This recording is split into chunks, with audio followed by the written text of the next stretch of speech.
And we're back with OSU versus WKU Point 4.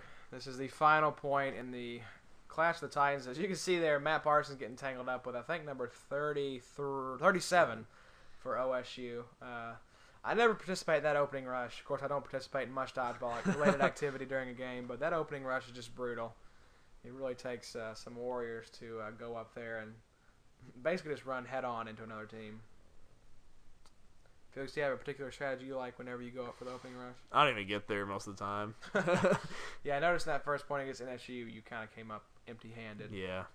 Actually, against Ohio State, I think it was actually in this point, I followed Zach Byrne, and he threw two balls behind him. They both hit me and rolled over to OSU. Great jobs. Yeah. You're actually counterproductive to our opening rush. I am.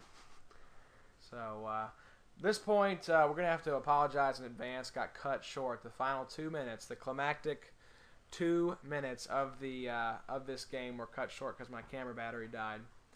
So my apologies up front for that. And there's about 7 minutes left in this game, and we're down 2-1, or 1-2, I guess. Yeah, however you want to phrase Yeah. that. We're down 1 point. Yeah. Let's put it that way. And this point was just a very bizarre point. It seemed like it was going OSU's way. Then all of a sudden, since you won't get to see it, we'll spoil it for you. It gets down to a one-on-one between our best arm, number 32, Matt Parsons, and nice tag right there by 00, Zach Byrne. Between number 32, Matt Parsons, and actually number 32, Joe Spicuzza, Ohio State's best catcher. And I feel like you want to reveal the outcome of that. Let's wait a little while. Let's let Okay. this pan out. Yeah, let's not spoil it for the good people.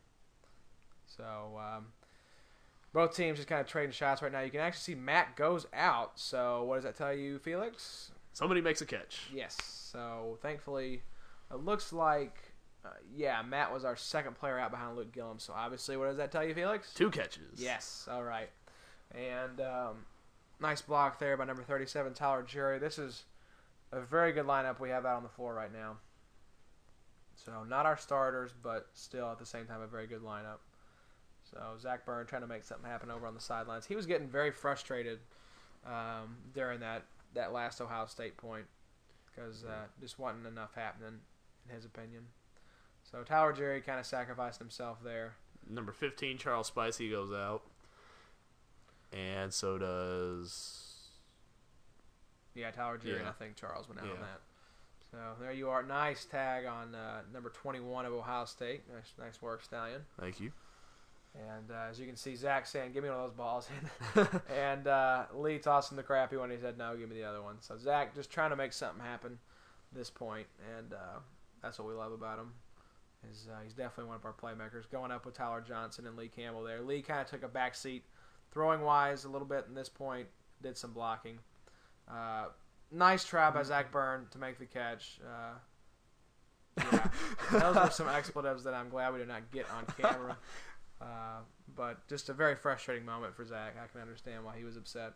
It was a really good attempt, though. Yep. Got to applaud the effort.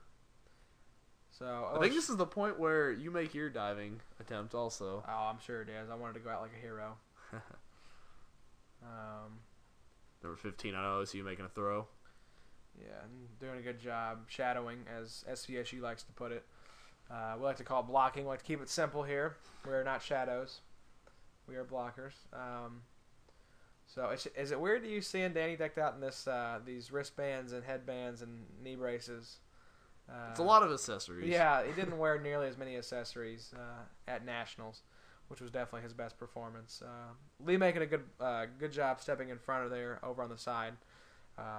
Should have mentioned that earlier, but like I said, he does a good job putting his ego on the back burner and making some good blocks. Mm-hmm.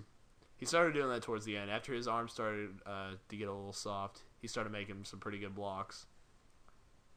Yeah, and OSU just kind of, taking their time in. They're up. The clock's running down, so no pressure on them, really. They just have to survive, and they've got this game in hand.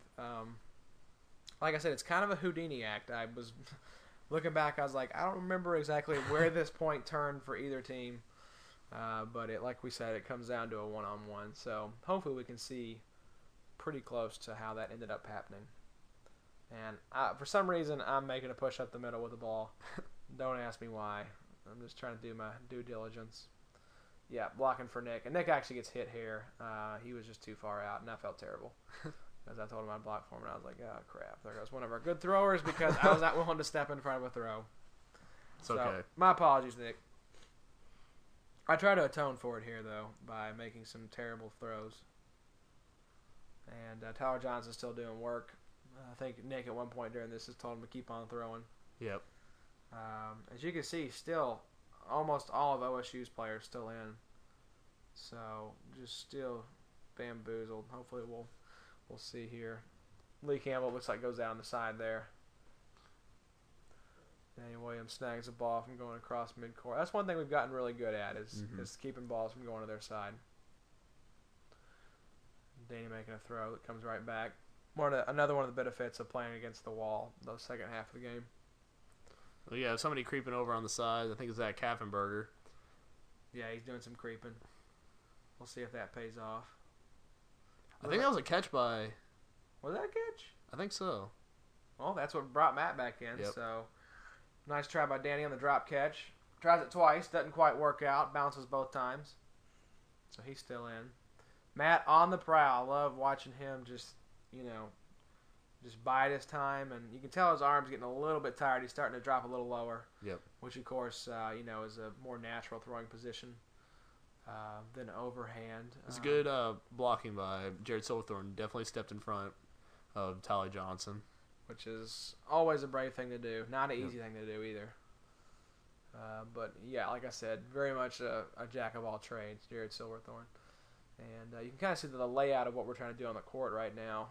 Pushing both sides. Zach Kaffenberger holding down the left side for Western.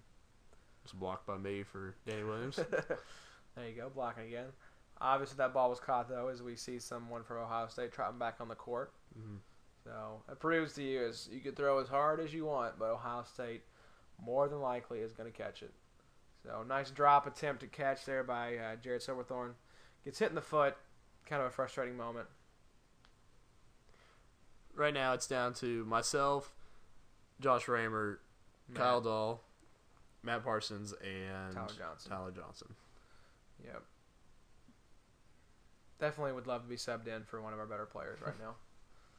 Still not quite sure how I go out. I'll be interested to see this. It's like doing a movie many years ago and not knowing your death scene. How you're going to go down. So just like we said earlier, just when the numbers get down, it's just tough to make some strategy. Kyle Dahl, his ball was caught.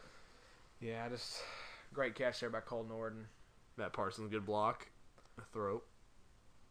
Yeah, I think Matt just starts doing work here after a while. Yep. Unfortunately, I think a lot of it's cut off because it's in the last 2 minutes. But I don't think we've lost anybody else for our team. No. Number 2 goes down. Yeah, I can't tell from who. And there was my suicide run. Felix thought the game was over, so he decided just to go ahead and kill himself. And still got a pretty good lineup on the court right now. Is that Kaffenberger, Tyler Johnson, myself, and I think Matt's creeping over in the corner right now. I'm pretty sure. I guess we can go ahead and tell you how the one-on-one pans out.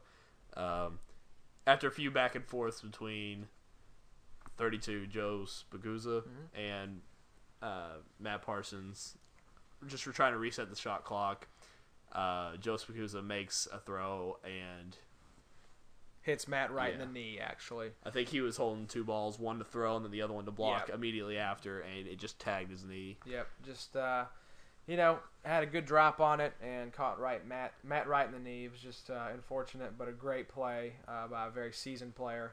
Yep. I think that's just the experience Joe has. He's been around since my sophomore year, so if that tells you anything, he's a very veteran player. Knew what to do in that situation and just made the better play. So we're coming up on the end of where my camera still has life in it, and I think I just made a throw into the sideline somehow. You're kind of getting a taste of it. It's a classic matchup. It's like the immovable object versus the unstoppable force.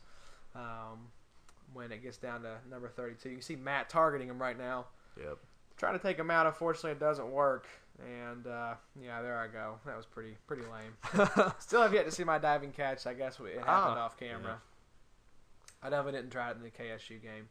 I was in the stands for most of that. So. And here comes the end of the battery. So that's all we got. Ohio State ends up winning 3-1. Great game. Can't wait to see you guys at Nationals for the rematch. Felix, any final thoughts? I'm ready to play dodgeball. Heck yeah. Hope you've enjoyed. This has been the Northwestern State and Ohio State Dodgeball Highlights. I'm Josh Raymer. I'm Felix Peroni. We'll see you guys later.